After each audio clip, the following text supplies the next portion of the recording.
Jeff Paterson from Rink-Wide Vancouver and Canucks Army joins us. And J-Pat, listen, it's always an interesting time in Vancouver, but when a team drops basically 20 points in the standings, I don't think it'd be fair to sit and point to one person or one issue as the problem here. So what did go wrong in Vancouver? What's on that short list of the biggest things that plagued this team?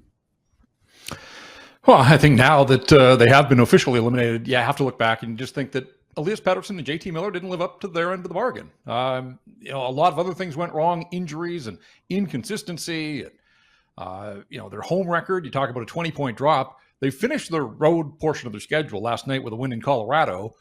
And their road record year over year, essentially the same. They're 20 points lower at home this season than they were last year.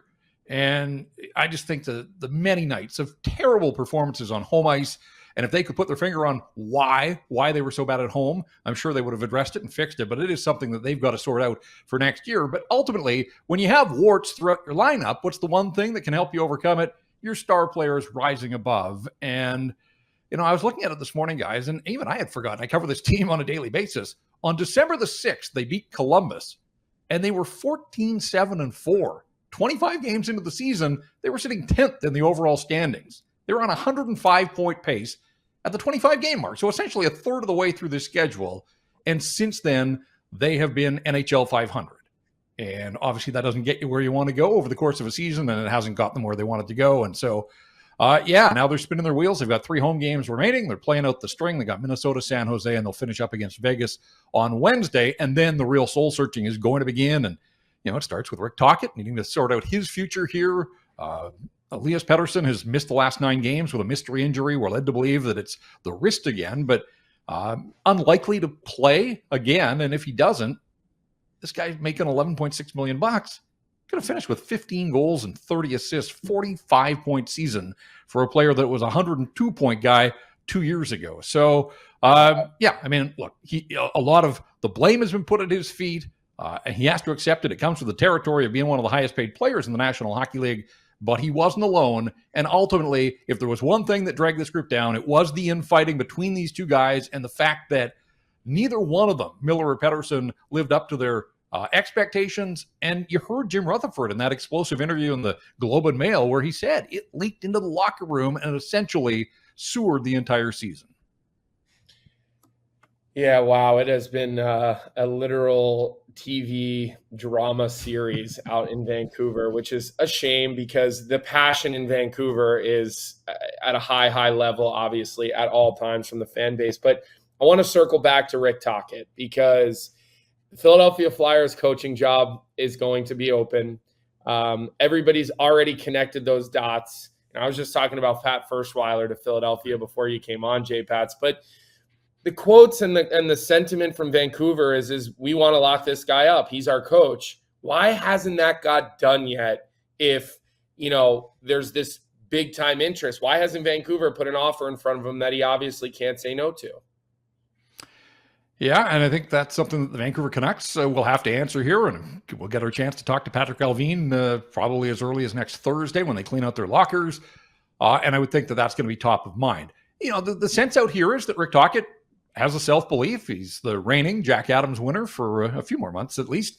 And it sounds like he's got a dollar figure in mind that perhaps he has put in front of the Canucks and they haven't matched it. Because if they wanted to lock this thing up and have Rick Tocchet under contract moving forward, you're right. It should have been done by now. And so clearly there's been a hold up. Tocchet, and to his credit, Rick Tocchet has said, look, my sole focus has been on trying to make the playoffs. And so he has sort of skirted around any questions about his future here, and it's understandable. And I think we in the media and the fan base have respected that his job was trying to get the most out of this hockey club. But now that they've got the little E beside their name, when you look at the standings, this becomes the front burner issue for the Vancouver Canucks. So I'm not expecting that he'll get an extension before the season is through, but if it gets 2 weeks beyond the season or a month beyond the season, then something is up, clearly. So where does it go from here?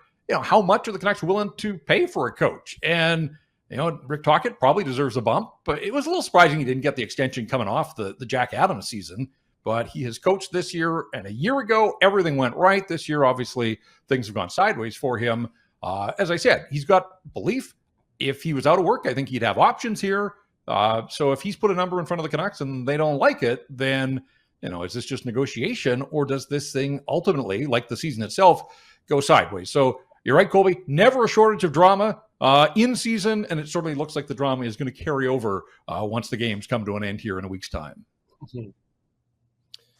Yeah, it's amazing how this franchise has gone from, the Cinderella run season last year that nobody expected, 102 points. I would think Paterson, even in a bad year, should have 70 points. He should have 25 goals in a down year.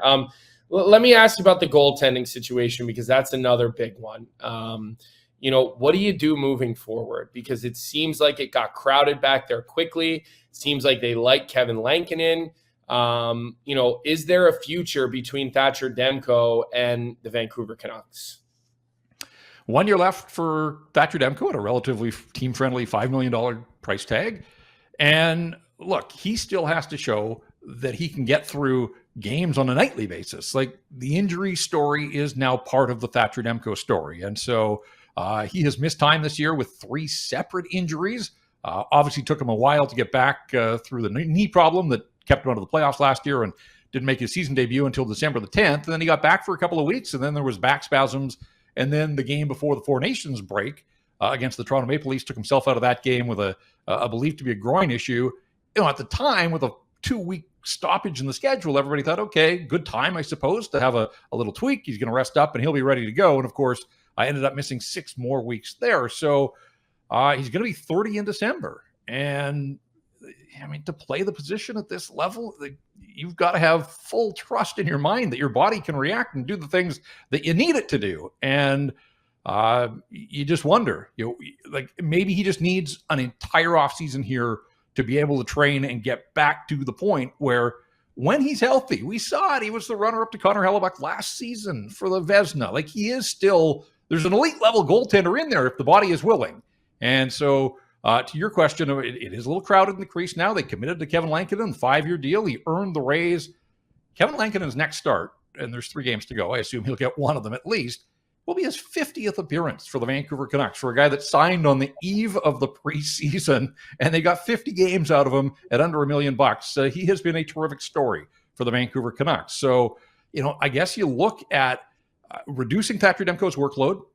Can they work in tandem the way that Linus Ullmark and Jeremy Swayman and others have done in years gone by? I think that's probably the path forward for the Vancouver Canucks. And if Thatcher Demko can regain his form, then it gives the Canucks options of trying to re-sign him or peddle him at some point next season.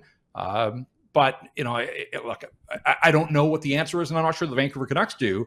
But they believe that when both those guys are healthy, that they have one of the strongest tandems in the National Hockey League, but that comes with the asterisk of, how healthy is Thatcher Demko ever going to be again, and will he be able to get back to the form that he has shown in the last couple of seasons? Paterson, Demko, Tocchet, Besser. They're out of the playoffs, but the Canucks are still going to be making headlines here for the next couple of months. Jeff, appreciate your time. Thanks for popping on. Always fun, guys. Thanks. What's up, hockey fans? If you enjoyed that video, then you need to be hitting the subscribe button right here at Daily Faceoff. Exclusive interviews and analysis from our hockey insider Frank Saravalli, fantasy updates from Brock Sagan, and a daily live show at noon Eastern, Monday through Friday. You don't want to miss any of the fantastic content, so hit that subscribe button.